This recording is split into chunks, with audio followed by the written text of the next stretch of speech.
अस्सलामुअलैकुम दोस्तों, मैं गुलजान बलोच, आप देख रहे हैं मेरा यूट्यूब चैनल। दोस्तों आज की इस वीडियो में बात करेंगे वीएफडी की सेटिंग के ज़रिए से ट्यूबवेल का प्रेशर या आप अपने मोटर की स्पीड को कैसे इनक्रीज़ कर सकते हैं। यहाँ पे एक अहम सेटिंग पे बात करेंगे जो कि मास्टर सेटिंग पीई के अंदर आपको मिलेगी। बहुत सारी वीडियोज़ आपने देखी होंगी, पीबी के बारे में भी आपने सुना होगा और इसके अलावा भी प्रेशर बढ़ाने वाले या फिर मोटर की स्पीड को बढ़ाने वाले सेटिंग्स आपने यूट्यूब पे सर्च भी की हैं। आप थक चुके हैं, आपकी ट्यूबवेल की प्रेशर बढ़ नहीं रही, आपकी वीएफडी की कारकर्दगी ठीक नहीं है, तो आज इस वीडियो के ज़रिए से मैं आपको ऐसी सेटिंग के बारे में बताऊंगा जिसके ज़रिए से आप अपने वीएफडी की सेटिंग ठीक करके अपने मोटर की स्पीड को ईज़िली बढ़ा सकते हैं। उससे पहले हमेशा की तरह आप दोस्तों से दरख्वास्त होगी, चैनल पर नए हैं तो चैनल को सब्सक्राइब और वीडियो को लाजमी लाइक करें। आपकी लाइक से हमारी वीडियो की रीच बढ़ सकती है, इसमें हमें सपोर्ट मिल सकती है। तो बढ़ते हैं यहाँ पे वीडियो की तरफ। तो दोस्तों यहाँ पे चंद चीज़ें जहन में रखें कि आपकी सिस्टम में कोई ख़राबी नहीं है। सिस्टम में जब ख़राबी होगी तो फिर आप जब सेटिंग करेंगे तो फिर वो सेटिंग आपके काम का नहीं होगा। यानी कि इन्वर्टर की सेटिंग पर सब कुछ इन्हिसार नहीं करता। आपका सिस्टम जो है ना, जो सोलर सिस्टम है आपकी जो लगी हुई है, आपका मोटर, आपकी रूटर पंप, आपकी चक्की की जो सिस्टम है या आपकी सोलर प्लेटों की जो कनेक्शन है, वीएफडी में जो कनेक्शन है, ये सब मैटर करते हैं आपकी मोटर की स्पीड के ऊपर। सिस्टम में शामिल है प्लेटों की तादाद, जो कि लाजमी बात है कि एक स्पेसिफिक तादाद होनी चाहिए, काफ़ी तादाद होनी चाहिए, ना कि प्लेटें आपके पास कम हों। तो ये सब चीज़ें आपकी क्लियर होनी चाहिए। उसके बावजूद भी अगर आपकी ट्यूबवेल का प्रेशर नहीं है, मोटर का स्पीड नहीं है, तो सेटिंग मैं आपको बताता हूं।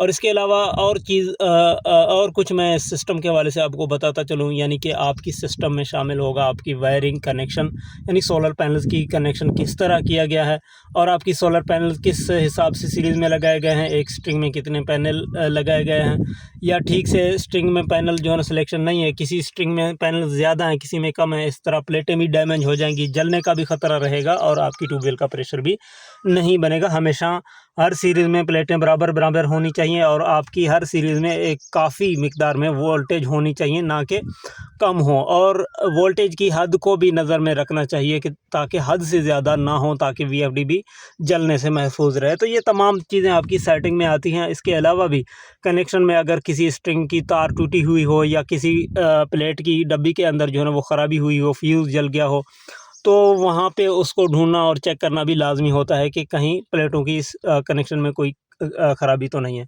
आप इसकी सेटिंग में जाएं। सिर्फ एक सेटिंग में आपको मास्टर सेटिंग इसकी पीई के अंदर बताऊंगा।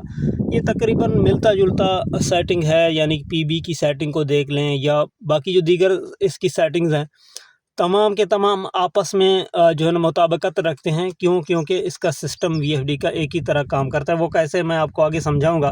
बेसिकली यहाँ पे ये जो सेटिंग मैं आज आपको बताने जा रहा हूँ, मुख्तलिफ वीडियोस के अंदर मैंने पहले भी जिक्र की है। जिन दोस्तों ने पहले देखी है उनको मालूम होगा, जिन्होंने ये सेटिंग जो मैं बताने जा रहा हूँ नहीं देखी, तो उनके लिए ये नया चीज़ होगी।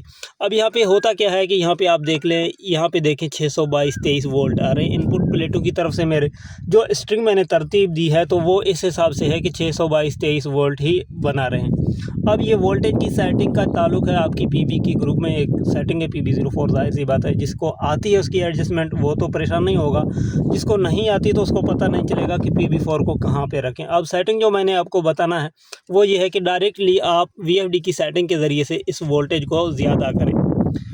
अब वोल्टेज कैसे ज़्यादा होंगी मैं आपको बताता हूँ। उससे पहले आपसे दरख्वास्त होगी कि अगर आप ये समझते नहीं हैं कि वापस आप अपने इन्वर्टर की पहले जो सेटिंग है उस हालत में नहीं ला सकते, तो फिर इसमें छेड़छाड़ नहीं करनी चाहिए। अगर आप ये जानते हैं कि जो चेंजिंग आप करेंगे वीडियो के ज़रिए से वापस उसको उसी तरह ठीक कर सकेंगे, तो फिर आप चेंजिंग करें। क्योंकि जो सेटिंग आप यहाँ पे चेंज करेंगे उसका बाज़ औक़ात साइड इफ़ेक्ट भी पड़ता है वीएफडी के ऊपर। कोई नुकसान यानी सेटिंग में गड़बड़ी मुस्तकिल तौर पर जो है सेटिंग आउट भी हो सकती है। उसकी भी कुछ रीज़न्स हैं, कुछ वजूहात होती हैं। अब यहाँ पे ये तो नहीं होगा कि आपका वीएफडी जलने का खुदा न खास्ता ख़तरा हो, ये नहीं है, लेकिन सेटिंग में वसी पैमाने पर तब्दीली आ सकती है मास्टर सेटिंग चेंज करने से, यानी पीई की सेटिंग चेंज करने से। अब सिंपल और सीधी सी बात है, मैं आपको वोल्ट इंक्रीज़ करने का तरीका बता रहा हूँ, उससे आपका ट्यूबवेल का प्रेशर ठीक हो जाएगा। क्योंकि इसका ताल्लुक आपकी ट्यूबवेल के प्रेशर के साथ है। वोल्ट जब बढ़ेंगे तो आपका ट्यूबवेल का प्रेशर भी बढ़ेगा। लेकिन इसकी भी एक हद होती है, यानी कि अगर पहले आपकी PB04 की सेटिंग की एडजस्टमेंट ख़राब है जो कि आपको समझ में नहीं आ रहा, तो आप डायरेक्टली वोल्ट बढ़ा के चेक करें। वो कैसे होगा, यहाँ पे नोट करें 627 और 628 वोल्ट आ रहे हैं, कभी 623-22 आ रहे हैं। तो अब आप आ जाएँ PE की सेटिंग में, PE पे डेटा एंटर, फिर डेटा एंटर, यहाँ पे कोड डाले 40721 जो कि हर INVT की तकरीबन होती है। अगर किसी की ये नहीं लग रही तो आप ढूंढ के जो है ना इसका कोड यहाँ पे डाल सकते हैं। डेटा एंटर 40721 के बाद ये देखें PE01 पे आ गया। सिंपली आप जाएँ PE10 की सेटिंग में, डेटा एंटर 115 है। अब यहाँ पे मैं मज़ीद बढ़ाता हूँ, आप देखोगे यहाँ पे 90, 80, 100, 110, 112 इस तरह आपको मिलेगा। मैं 10% बढ़ाता हूँ, 115 से 125 करता हूँ। डेटा एंटर किया मैंने। अब यहाँ पे वोल्टेज आप चेक करें जो कि 623 से 690-94 हो गए हैं। ठीक है, काफ़ी वोल्टेज में फ़र्क आया है। 10% मज़ीद बढ़ा दूँ तो मज़ीद ये वोल्ट बढ़ेंगे। यहाँ पे देख लेना, 25 से 135 करता हूँ, डेटा एंटर। अब देखें 750 वोल्ट आने लगे हैं सोलर की तरफ से।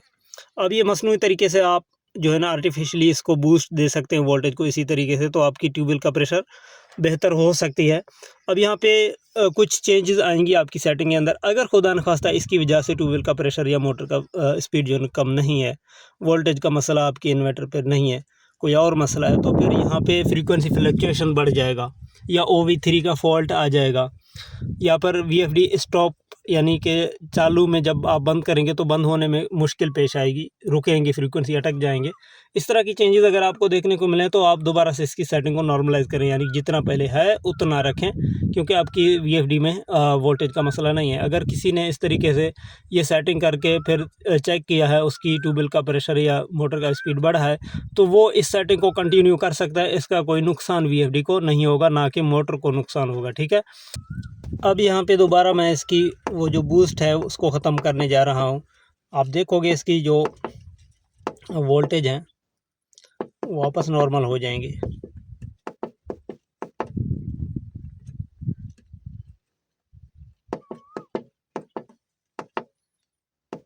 एक 115 ये देख लें।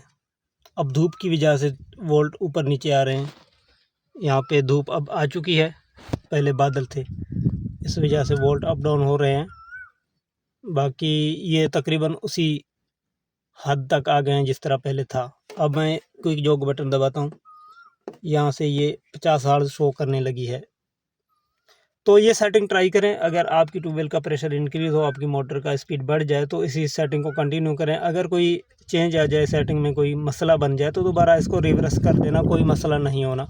उम्मीद करता हूँ चीज़ें आपकी समझ में आ गई होंगी। अगर वीडियो से आप मुत्तफ़िक हैं, मुतमईन हैं, तो कमेंट में ओके ज़रूर लिखें। अपना बहुत सारा ख्याल रखें। इजाज़त दें, अल्लाह हाफ़िज़।